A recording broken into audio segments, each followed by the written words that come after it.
Hello friends, मैं हूँ Richa. Friends, आप सभी का स्वागत है आपके अपने इस यूट्यूब चैनल पर, that is UGC NET JRF by Richa. Friends, जैसा कि आप देख रहे हैं स्क्रीन पर कि मैं बात कर रही हूँ अभी प्रीवियस ईयर के क्वेश्चन से रिलेटेड। तो हम इस वीडियो में बात करने वाले हैं रिसर्च एप्टीट्यूड के प्रीवियस ईयर के क्वेश्चन देखेंगे, विद डिटेल कॉन्सेप्ट देखेंगे। और ये हमारा रिसर्च एप्टीट्यूड का 2020 का प्रीवियस ईयर क्वेश्चन का पार्ट 3 है। इसके पहले हम 2 पार्ट में यानी कि 10 क्वेश्चन 2 पार्ट्स में देख लिए, 20 क्वेश्चन हमने देख चुके हैं अब तक। तो अब हम 21 ये क्वेश्चन है, इस वीडियो का फर्स्ट क्वेश्चन है। देखते हैं क्या लिखा है इस क्वेश्चन में। क्वेश्चन कहता है कि असर्शन रीजन का क्वेश्चन है। क्वेश्चन कहता है research ethics mandate use of appropriate and authentic procedure to arrive at truth and advancing the solution to problem. कह रहा है कि जो रिसर्च एथिक्स है वो मैंडेट्स है, मतलब उसको जरूरी है यूज करना। कैसे? एप्रोप्रिएट मतलब सही ढंग से, ऑथेंटिक प्रोसीजर को फॉलो करना है और एक सही कंक्लूजन पर आना है। जो सच है यानी जो ट्रुथ है वहां पर आना है और जो भी प्रॉब्लम है उसका सोल्यूशन निकालना है। ये रिसर्च एथिक्स कह रहा है। तो ये बात ठीक कह रहा है, रिसर्च एथिक्स यही होता है। एथिक्स क्या होता है? एथिक्स जीवन के एथिक्स मतलब मूल्यों की बात होती है ना, कि क्या सही है क्या गलत है। तो वही रिसर्च भी कहता है कि बिना किसी लॉज को ब्रेक किए ना, बिना किसी को हार्म पहुंचाए जिस रिसर्च को किया जा सके, और वो रिसर्च सोसाइटी के लिए हेल्पफुल भी होना चाहिए। नेक्स्ट रीजन क्या देता है? Credibility of the research is not only prized goal but a pre request of excellence of human pursuit. तो ये बात भी ठीक कह रहा है। समझते हैं इसको ऐसे। देखिए, research should be maximize the benefit of individual, मतलब जो रिसर्च हमें ऐसी होनी चाहिए कि उसमें भला हो रहा हो, किसका? लोगों का और सोसाइटी का। ठीक है। और यहाँ पर ऐसा होना चाहिए जहाँ पर रिस्क कम हो, मतलब रिस्क कम हो और किसी तरीके का कोई हार्म ना हो। ठीक है। The right of dignity of individual as a group should be respected. लोगों की डिग्निटी, जैसे रिसर्च क्या होता है कि सच को सामने लाना। ये एक हो गया कि कोई कुछ चीज़ें थी जिसको नहीं पता था उसको सामने लाना, या फिर ये हो सकता है कि आप देखते हैं कि जिस तरीके से हमारे जीवन में नई नई चीज़ें आ रही हैं, नई नई चीज़ों को लाया जा रहा है, चाहे वो हर एक चीज़ से रिलेटेड हो सकती है, ड्रेसिंग सेंस से रिलेटेड हो सकती है, फूड से रिलेटेड हो सकती है, ट्रैवलिंग से रिलेटेड है। तो आप देख रहे हैं नई नई चीज़ें आ रही हैं। वो कैसे आ रही हैं? वो रिसर्च के माध्यम से ही आ रही हैं। तो रिसर्च बहुत बड़ा हिस्सा होता है हमारे जो जीवन है उसके डेवलप होने के लिए। तो यहाँ पे कह रहा है, अब अगर सच को सामने ला रहे हैं या जो भी रिसर्च कर रहे हैं उसमें डिग्निटी बहुत ज़्यादा इंपॉर्टेंट है। किसी की डिग्निटी का हार्म नहीं होना चाहिए। ठीक है, चाहे वो ग्रुप हो, और उनकी डिग्निटी का भी रिस्पेक्ट होना चाहिए। फिर कह रहे हैं whenever possible participation should be voluntary and appropriately informed. मतलब जो पार्टिसिपेट कर रहा है, जैसे कि हमने क्या हुआ कि हम रिसर्च करेंगे तो हम किसी न किसी से डेटा कलेक्ट करेंगे अगर, तो उसके जो भी पार्टिसिपेंट्स हैं वो वॉलेंट्री होना चाहिए, मतलब ज़बरदस्ती आप किसी से डेटा ना कलेक्ट करें। ठीक है। Research should B conduct with integrity and transparency. Research में पूरी तरह से पारदर्शिता होनी चाहिए। Line of responsibility and accountability should be clearly define होनी चाहिए कि क्या रिस्पॉन्सिबिलिटी है और क्या अकाउंटेबिलिटी है। रिस्पॉन्सिबिलिटी मतलब जिम्मेदारी, अकाउंटेबिलिटी मतलब होता है कि अब वो ही उस काम को करेगा, अकाउंटेबल है, वो ही आंसरेबल होगा पर्सन। तो अकाउंटेबिलिटी भी होनी चाहिए। Independence of the research should be maintain whenever conflict interest cannot be avoided, they should be next explicit। तो ऐसा होना चाहिए कि independence of the research should be maintain. Research जो है पूरी तरीके से इंडिपेंडेंट होनी चाहिए। ठीक है, मतलब ज़बरदस्ती नहीं हो, किसी के ऊपर डिपेंडेंट ना हो, और जहाँ पे कॉन्फ्लिक्ट ना क्रिएट हो। ठीक है, तो इस तरीके का रिसर्च होना चाहिए। तो ये सारी चीज़ें आपकी रिलेटेड हो रही हैं कि एक रिसर्च को बता रहा है, एक तरीके से एथिक्स को भी बता रहा है। तो रिसर्च कैसी होनी चाहिए? यहाँ पे क्रेडिबिलिटी, और यहाँ पे एक बात और भी कह रहा है कि केवल ये प्राइस गोल की बात नहीं है, बल्कि यहाँ पर बात किस चीज़ की है? एक्सीलेंस ऑफ ह्यूमन परस्यूट से रिलेटेड है। ठीक है, सो इसका आंसर ए होगा, क्योंकि दोनों ही स्टेटमेंट सही है और उसका रीजन भी ठीक ठीक दिया हुआ है। ठीक है, नाउ नेक्स्ट क्वेश्चन है, ये हमारा 22nd क्वेश्चन है और इस वीडियो का सेकंड क्वेश्चन। इसमें देखिए मैच द फॉलोइंग का क्वेश्चन है। तो लिस्ट 1 में क्या दिया हुआ है, gives the qualitative research perspective दिया हुआ है, एंड लिस्ट 2 में प्रोवाइड किया गया है central question address to them. तो यहाँ पर कुछ रिसर्च के टाइप दिए हैं और इधर उसको एक्सप्लेन किया हुआ है, तो हमें मैच कराना है। तो यहाँ पे है एथनोग्राफिक, ह्यूरिस्टिक, फेनोमेनोलॉजी है, सिंबॉलिक, इंटरैक्शनिज्म। तो उसको समझ लेते हैं क्या चीज़ें हैं। देखिए एक है एथनोग्राफिक रिसर्च। तो एथनोग्राफिक रिसर्च ये आपकी क्वालिटेटिव रिसर्च होती है, ठीक है। एथनोग्राफिक में होता क्या है कि जो रिसर्चर होता है वो जाता है, इंटरैक्ट होता है लोगों से, जो भी पार्टिसिपेंट्स होते हैं उनके रियल लाइफ एनवायरनमेंट में जाकर के समझता है। जैसे देखिए कि ये क्या है, ये रिसर्चर हैं और ये इनके रियल लाइफ के एनवायरनमेंट को समझने आए हैं कि वो किस तरह से, जो भी कुछ इनका टॉपिक होगा, लेट्स सपोज पानी रिलेटेड हो सकता है, बाढ़ रिलेटेड हो सकता है, कैसा भी जो भी टॉपिक है वो रियल लाइफ में आ करके वहाँ पर देखते हैं, समझते हैं, उनसे पूछताछ करते हैं और फिर अपनी रिसर्च को आगे बढ़ाते हैं। तो एथनोग्राफिक में क्या होगा, वहाँ पे जा करके उनके कल्चर से रिलेटेड या किसी भी ऐसी चीज़ से रिलेटेड वो जा करके पार्टिसिपेंट्स वहाँ पर ऑब्जर्व करता है। फेनोमेनोलॉजी क्या होता है, phenomena is a study of conscious experience किया जाता है यहाँ पर from the subjective first person point of view. ठीक है, तो यहाँ पे जो रिसर्चर होगा वो कॉन्शियस एक्सपीरियंस करेगा, खुद एक्सपीरियंस करेगा, किसी से पूछेगा नहीं, खुद एक्सपीरियंस करेगा। The approach of investigate everyday experience of human being by suspending the researcher province and assumption about the phenomena. यहाँ पर किसी भी तरीके का जो प्री अजम्पशन है उसको नहीं कंसीडर किया जाएगा। जा करके जो रिसर्चर है वहाँ पर चीज़ को देखेगा, एक्सपीरियंस करेगा। ये होता है फेनोमेनोलॉजी। अब ह्यूरिस्टिक में क्या है, जहाँ पर डिसीजन मेकिंग आप कर सकते हैं, अपने जो भी पास्ट में कुछ हुआ हो उसके बेसिस पे आप डिसीजन मेकिंग कर रहे हो। और यहाँ पर जैसे कि बहुत ज़्यादा ऐसा नहीं है कि हार्ड एंड फास्ट की यही वाला रूल अप्लाई करना है और तभी आंसर निकालना है, नहीं। यहाँ पर देखिए they are the fast and accurate way to arrive at the conclusion, जल्दी से कंक्लूजन पर आने की बात होती है।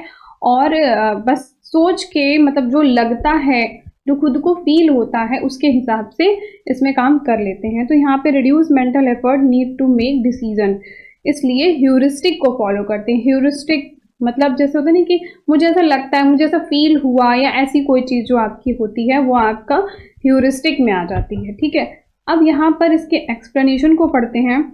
तो फर्स्ट में लिखा हुआ है what common set of symbol and understanding have emerge to give meaning to people's interaction.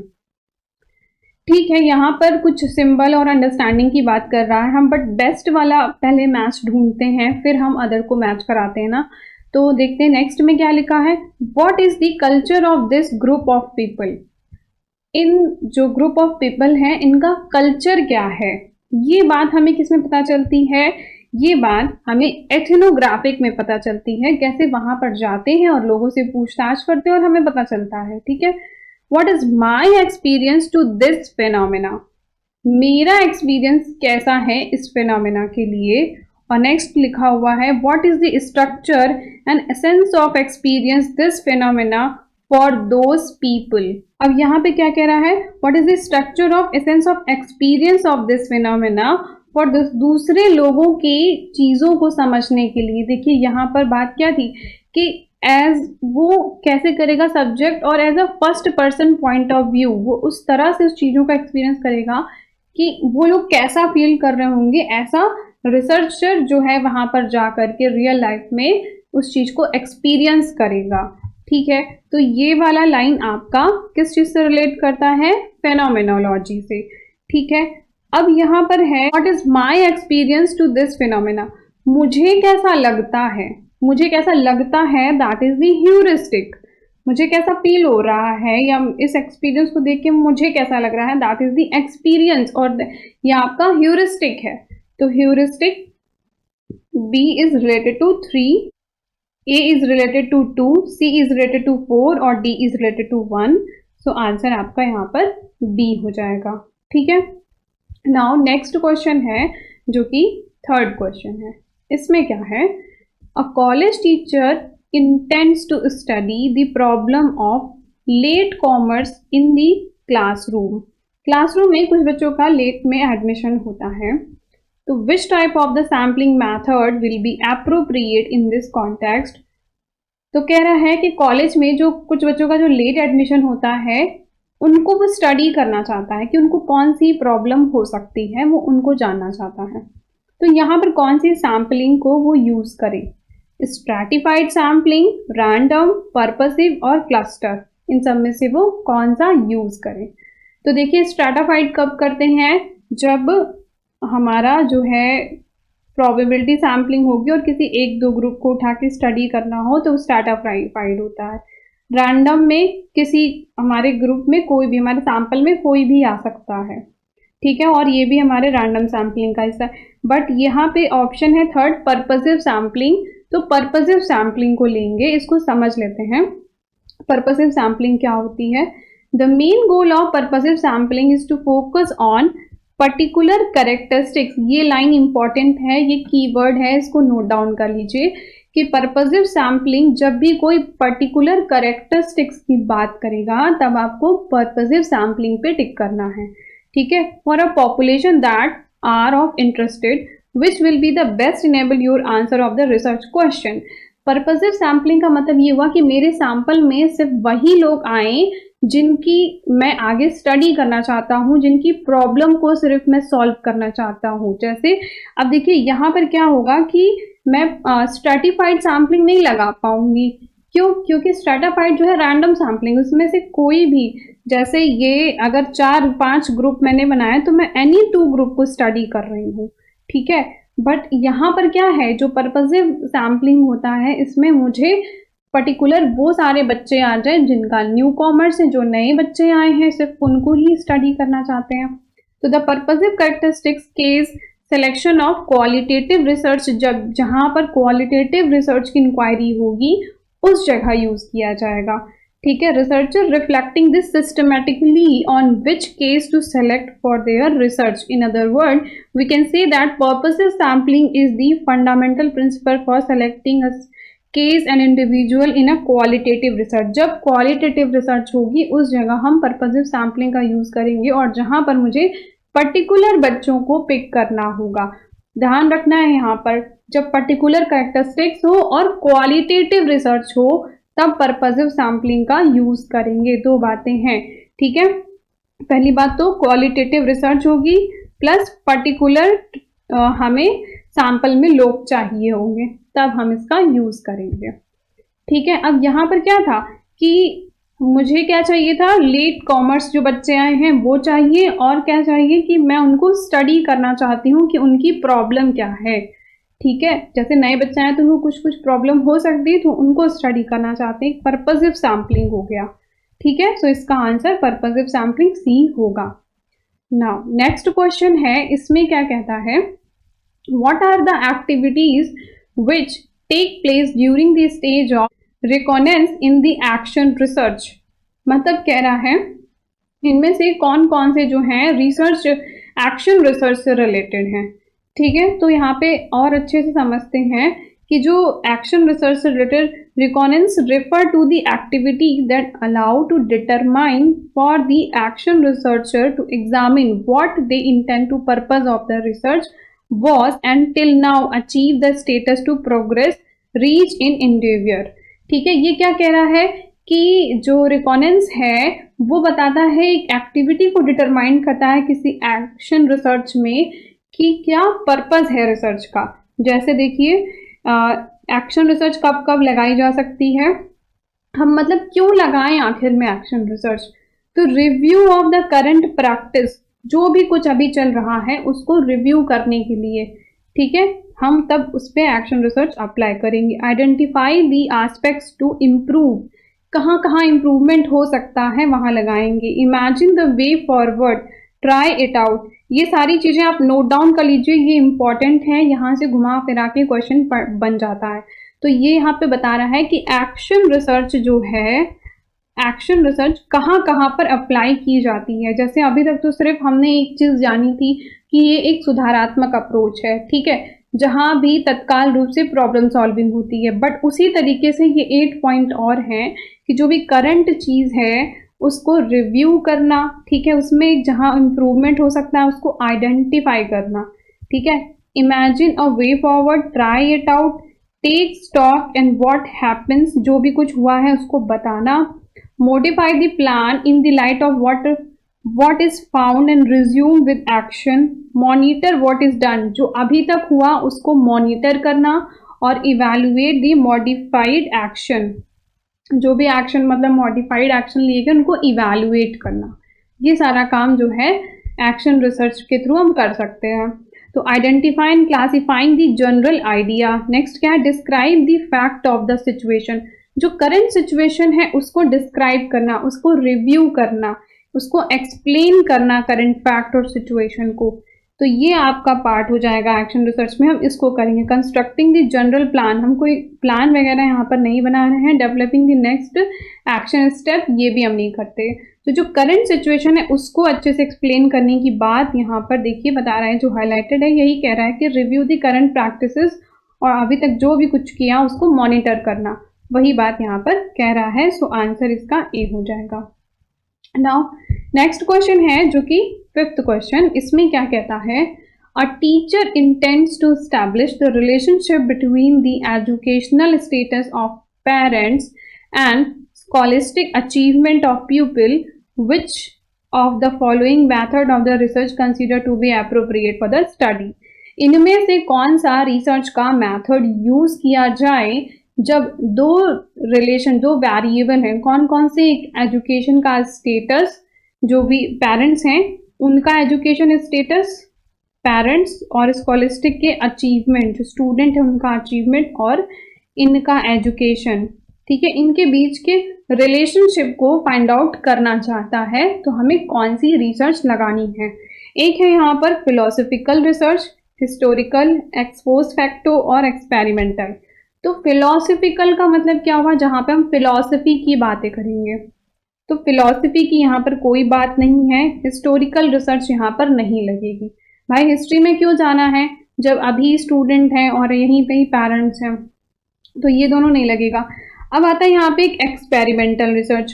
Experimental research में क्या करते हैं, हम वेरिएबल्स के बीच में रिलेशनशिप तो फाइंड आउट करते हैं, बट यहाँ पर क्या होता है, जो भी वेरिएबल होता है, जो इंडिपेंडेंट वेरिएबल होता है, उसको हम चेंज करके देखते हैं कि डिपेंडेंट वेरिएबल पे क्या इम्पैक्ट डाल रहा है और उनके कॉज एंड इफेक्ट को बताते हैं। ये होता है हमारा एक्सपेरिमेंटल रिसर्च। तो क्या हम यहाँ पे जो डिपेंडेंट या इंडिपेंडेंट वेरिएबल है उनको मैनिपुलेट कर सकते हैं? हम नहीं कर सकते हैं। क्यों? यहाँ पे बस जो स्टूडेंट है और जो पेरेंट है, तो पेरेंट्स के एजुकेशन स्टेटस और यहाँ पर इनके अचीवमेंट के बीच में रिलेशनशिप कैसा है ये बताना चाहते हैं। तो इसके लिए हमको करना होगा एक्सपोज फैक्टो रिसर्च। इसमें होता क्या है, it explain the relationship between the variable, variable के बीच में रिलेशनशिप को बताने वाली एक एक्सपोज फैक्टो रिसर्च बहुत अच्छी रिसर्च है, मतलब बेस्ट है, जहाँ पर वेरिएबल के बीच में स्टडी किया जाता है। It apply when the dependent variable already affected, ठीक है, और यहाँ पर इंडिपेंडेंट वेरिएबल को और एक्सप्लोर किया जाता है। और इंटरप्रिटेशन जो होता है वो डिफिकल्ट होता है। The impact of one variable on the other but can't change the variable, ये चीज़ें होती हैं आपकी एक्सपोज फैक्टो में, और इसका आंसर आपका एक्सपोज फैक्टो हो जाएगा। ठीक है ना। नेक्स्ट क्वेश्चन है, इसमें क्या कहता है, which of the following research focus on enhancing the corpus of knowledge in the given field. मतलब इनमें से कौन सी रिसर्च यूज की जाए जिसमें जो भी हमारे पास प्रीवियस नॉलेज है उस नॉलेज को इम्प्रूव किया जाए, मतलब जो भी पहले से अवेलेबल थ्योरी है उस थ्योरी में कुछ नया इम्प्रूवमेंट किया जाए या नई थ्योरी बनाई जाए। तो एक्शन रिसर्च है, यहाँ पर अप्लाइड है, इवैल्यूएटिव और फंडामेंटल रिसर्च है। तो यहाँ पर हम किस पे आंसर करेंगे, फंडामेंटल पे। क्यों? क्योंकि एक्शन रिसर्च में क्या होता है, अभी हमने पढ़ा कि जो करंट सिचुएशन है उसको बताना होता है, और क्या होता है, एक सुधारात्मक अप्रोच होती है। अप्लाइड में हम नए तरीके से चीज़ों को क्या करते हैं, अप्लाई करते हैं, थ्योरी का न्यू एप्लीकेशन होता है। इवैल्यूएशन में चीज़ों को इवैल्यूएट किया जाएगा, क्या सही है क्या गलत है इसको बताना होता है। तो फंडामेंटल रिसर्च आपकी ऐसी रिसर्च है जहां पर न्यू थ्योरी बनाई जाती है, ठीक है। तो और थोड़ा सा जान लेते हैं कि बेसिक और फंडामेंटल रिसर्च क्या होती है। तो बेसिक लिखा हो, फंडामेंटल लिखा हो या प्योर लिखा हो, सभी आपके जो थ्योरी में इम्प्रूवमेंट है उसी की ही बात कर रहा है, ठीक है। तो बेसिक रिसर्च जो है is a type of scientific research with aim to improve the scientific theory for the betterment of the understanding and the prediction of the natural and other phenomena. This type of the research is primarily focused on advancement of knowledge rather than solving the specific problem. यहाँ पर specific problem नहीं solve की जाती है, बल्कि जो theory है उसको advanced level पे लेकर जाया जाता है। तो यहाँ पर विदाउट प्रायर कंसिडरेशन होता है, थ्योरेटिकल रिसर्च होती है और न्यू थ्योरी का यहाँ पर डेवलपमेंट होता है। ये की पॉइंट्स हैं, इनको नोट डाउन कर लीजिए अपनी कॉपी में, ठीक है। सो यहाँ पर आंसर क्या हो जाएगा, fundamental research. Now next question है जो कि 7th क्वेश्चन है। इसमें क्या है, which of the following research method employ internal and external criticism for shifting as evidence and data. कह रहा है इनमें से कौन सी ऐसी रिसर्च है जहां पर इंटरनल और एक्सटर्नल क्रिटिसिज्म होता है। तो देखिए, इसको आगे आंसर करने से पहले एक कॉन्सेप्ट समझ लीजिए। ये मैंने आपको हिस्टोरिकल रिसर्च पहले भी पढ़ाई हुई है। देखिए यहाँ पर क्या लिखा हुआ है, we get the answer of the research. जो है हिस्टोरिकल जो क्वेश्चंस हैं उसके आंसर हमको हिस्टोरिकल रिसर्च में मिलते हैं। There is no need of hypothesis. ये सब इंपॉर्टेंट पॉइंट है, लिखिए इसको, ठीक है। Use second handed data. तो रिसर्च है जो हिस्टोरिकल रिसर्च होती है, यहाँ पर सेकेंड हैंडेड डेटा का यूज किया जाता है। क्यों, क्योंकि यहाँ पर देखिए ये हिस्ट्री है ना, जो पहले हो चुका है, जो पास्ट में कभी हुआ था, उस पे आज आप रिसर्च कर रहे हैं। तो आपको फर्स्ट हैंडेड डेटा नहीं मिलेगा जो पहले से अवेलेबल है, कहीं म्यूजियम में कुछ कोई चीज़ रखी हुई है, किसी किताब में, किसी न्यूज़पेपर के आर्टिकल में, कोई चीज़ जो पहले से कहीं पब्लिश थी, आप बस उसका सिर्फ यूज़ कर सकते हैं, तो वो आपका सेकेंड हैंडेड डेटा होगा। Historical research have a lot of criticism. सबसे ज़्यादा क्रिटिसिज्म जो है हिस्टोरिकल रिसर्च में ही होता है। क्यों, क्योंकि यहाँ पर एग्जैक्ट, जैसे कि अगर बात करें कि अकबर, बाबर या जो भी लोग आए गए, जो भी कुछ हुआ, उसके बारे में हमको जो भी बुक में लिखा हुआ मिल रहा है, या अगर कुछ उसके एविडेंस कहीं पर अवशेष पड़े हुए हैं वो हमको मिल रहे हैं, तो हम सिर्फ उससे अंदाजा लगा सकते हैं, एक कहानी बना सकते हैं, एक स्टोरी हो सकती है वो। सो यहाँ पर बहुत ज़्यादा क्रिटिसिज्म है, क्योंकि कोई कुछ कह रहा है, कोई कुछ कह रहा है, पता नहीं सच क्या है।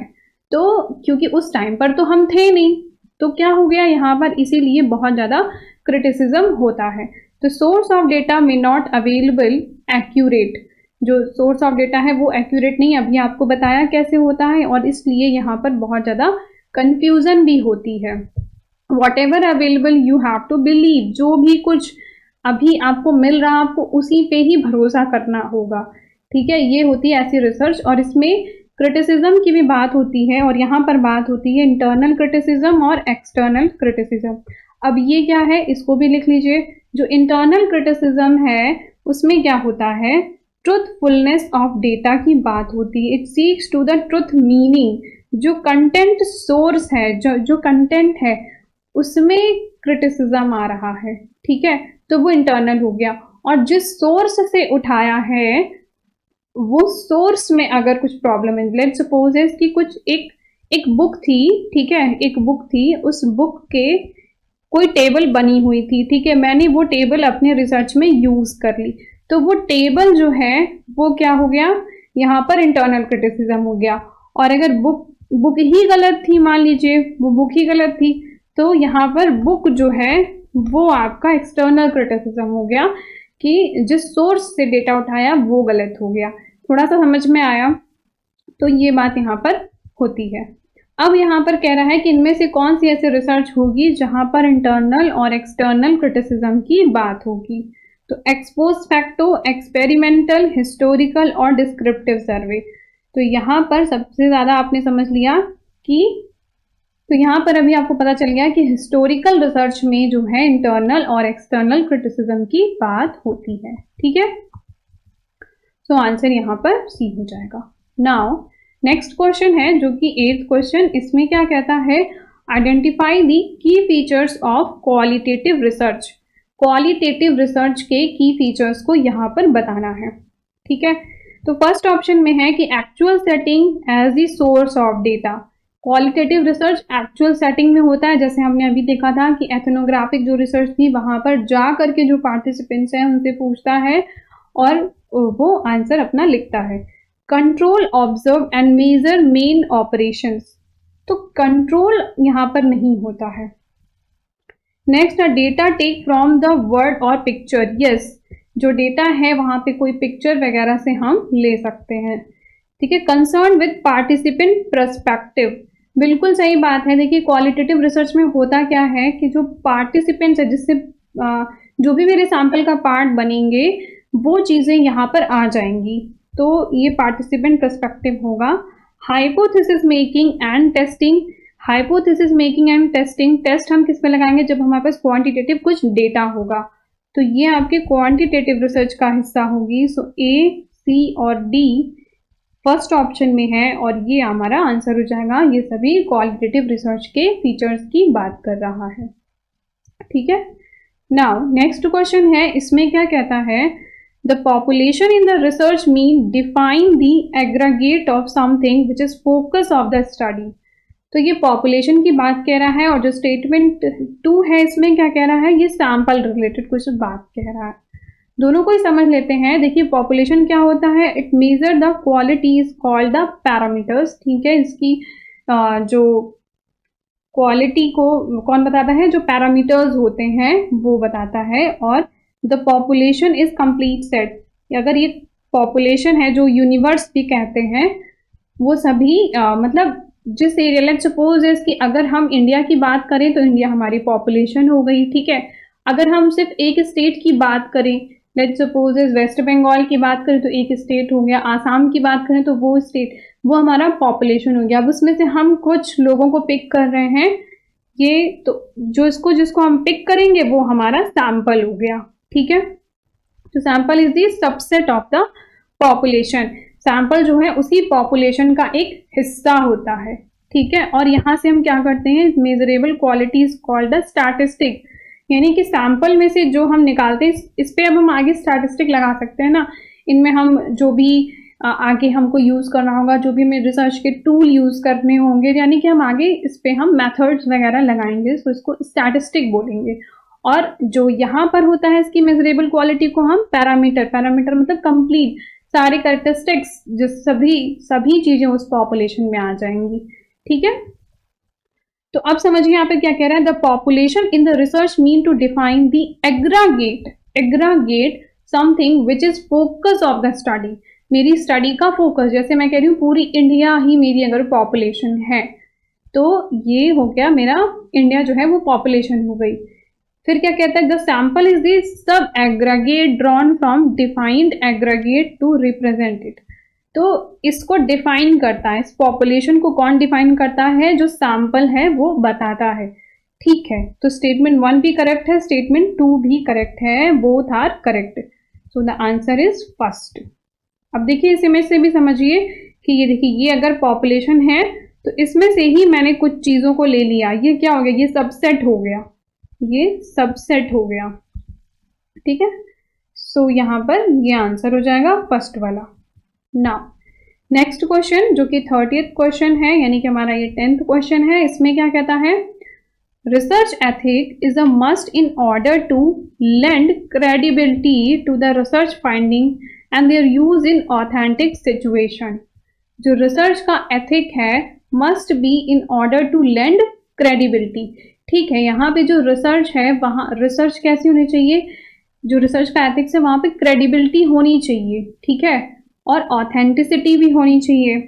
अब कह रहा है कि reason application of ICT in the research for credibility of research result, कह रहा है कि अगर हम रिसर्च में आईसीटी का यूज़ कर लें तो वो रिसर्च की क्रेडिबिलिटी को शो करता है, ठीक है, मतलब उसकी विश्वसनीयता को बताता है। कह रहा है कि फर्स्ट असर्शन में बोला कि जो रिसर्च है वो विश्वसनीय होनी चाहिए, ऑथेंटिसिटी होनी चाहिए, सब सही होना चाहिए, ठीक है, तो कोई बात गलत नहीं है, रिसर्च सही होनी चाहिए। नेक्स्ट कह रहा है कि अगर हम अपनी रिसर्च में इंफॉर्मेशन कम्युनिकेशन टेक्नोलॉजी का यूज़ कर लें तो इसका मतलब हमारी रिसर्च जो है वो विश्वसनीय है। तो आप बताइए क्या ये बात सही है? केवल मात्र हम यूज़ कर लें आईसीटी का तो रिसर्च सही हो जाएगी? नहीं, हम आईसीटी का सही ढंग से इस्तेमाल करें ना। हो सकता है हम डिवाइसेस का गलत ढंग से इस्तेमाल कर लिए, हो सकता है डेटा को एनालिसिस करने के लिए जिस टूल का यूज़ करना था हमने वो नहीं किया, कोई और टूल यूज़ कर लिया, इसकी वजह से आंसर में डिफरेंसेस आ रहे हैं। सही चीज़ हमें हो सकता है डिवाइस को हम ढंग से सही ढंग से ऑपरेट नहीं कर रहे हैं, तो बहुत सारी चीज़ें हैं। सही ढंग से अगर किसी भी चीज़ का यूज़ नहीं करेंगे तो वो कोई ज़रूरी नहीं कि आपको क्रेडिबिलिटी ला के देगी। सो यहाँ पे रीज़न इसका गलत है और असर्शन यहाँ पर सही कह रहा है। समझिए यहाँ पर किस तरीके से ICT in the research application of ICT are mainly used by researcher for the ability to ease the knowledge and gather the process enhance the source of development। कह रहा है कि एप्लीकेशन ऑफ ICT, अगर हम ICT का use करते हैं तो उसका मेन क्या है कि हम अपने काम को इजी बना सकते हैं, ठीक है। हो सकता हो जिस डेटा को हमें ऐड करने में मल्टीप्लाई करने में बहुत टाइम लगता, बट आईसीटी के यूज से हम उस काम को फटाफट कर सकते हैं, उसको फटाफट इंटरप्रेट कर लेंगे, ग्राफ के थ्रू बना लेंगे, तो हम चीज़ों को आसान कर सकते हैं। तो ICT helps to identify the information source, critically analyse कर सकते हैं इंफॉर्मेशन को, डेटा को हम सही ढंग से मैनेज कर सकते हैं, इंफॉर्मेशन निकाल सकते हैं, कम्युनिकेट भी कर सकते हैं, ये बात भी ठीक है। बट ये ज़रूरी नहीं कि आईसीटी का मात्र हम यूज़ करें तो क्रेडिबिलिटी होगी ही होगी। हम आईसीटी का सही ढंग से जब इस्तेमाल करेंगे तब हो सकती है, ठीक है। सो ये गलत और ये सही, सो आंसर यहाँ पर सी हो जाएगा, ठीक है। सो फ्रेंड्स, इस वीडियो में इतना ही, मिलते हैं आपसे नेक्स्ट वीडियो में। अगर आपको ये वीडियो अच्छा लगा हो तो प्लीज़ ज़रूर से ज़रूर कमेंट कीजिएगा और अपने फ्रेंड्स के साथ शेयर भी कीजिएगा। और अगर आपको कोई भी डाउट है तो आप नीचे कमेंट कर सकते हैं और टेलीग्राम पे भी आप कमेंट कर सकते हैं। आप टेलीग्राम पे जुड़ सकते हैं, यहाँ पर जो टेलीग्राम पे ग्रुप है मेरा, इस पे मैं डेली आप लोगों को क्विज प्रोवाइड करती हूँ, विथ डिटेल अंडरस्टैंडिंग होता है सारी ये चीज़ें। And thank you for watching the video.